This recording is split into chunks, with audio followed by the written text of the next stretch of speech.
आज खरं म्हणजे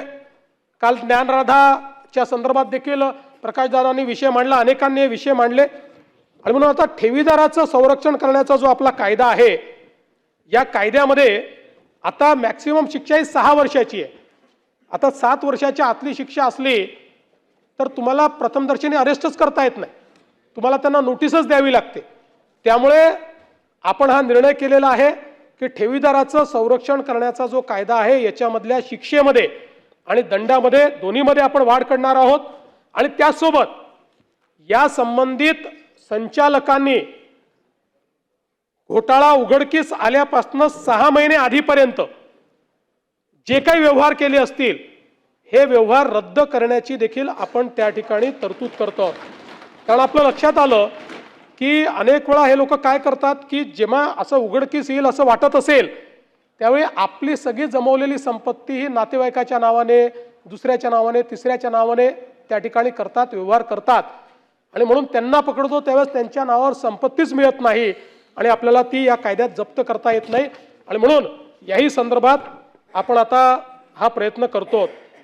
सीसीटीव्हीच्या संदर्भातही एकात्मिक यंत्रणा तयार करण्याचा आपला प्रयत्न आहे, त्या संदर्भात मोठ्या प्रमाणात आपण ते देखील कारवाई आता या ठिकाणी करतो। हुक्का पार्लरच्या संदर्भात आपण मागच्या काळामध्ये कायदा केला, त्या कायद्याच्या अनुसार आपण अनेक वेळा त्या ठिकाणी छापे देखील मारतो, पण असं लक्षात येत आहे की वारंवार काही ठिकाणी अशा प्रकारचे गुन्हे घडतात आणि मग आपण 7 दिवसाकरता लायसन्स त्याचा रद्द कर, 1 महिन्याकरता लायसन्स रद्द कर, आता कायदेशीर तरतूद करून 3ऱ्या गुन्ह्यामध्ये त्याचा लायसन्स परमनंट रद्द करण्याचा निर्णय आपण या ठिकाणी घेतो। मला हे देखील सांगितलं पाहिजे की पोलिसांच्या सक्षमीकरणाकरता मोठ्या प्रमाणात पोलीस भरती आपण सुरू केली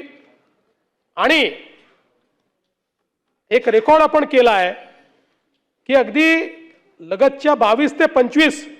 या 3 वर्षाच्या कालावधीमध्ये महाराष्ट्रामध्ये 38,802 पोलिसांची भरती आपण केलेली आहे, 38,802 आणि 13,560 नवीन भरतीचा प्रस्ताव आपण आणलेला आहे। हा रेकॉर्ड आहे, राज्याच्या इतिहासामध्ये एवढी पोलीस भरती यापूर्वी कधीही झालेली नाही। म्हणजे हे जर आपण पूर्ण केलं तर 49,362 पोलिसांची भरती पूर्ण होईल आणि आपण जे नवीन आकृतीबंध वगैरे तयार केलेले आहेत त्यानुसार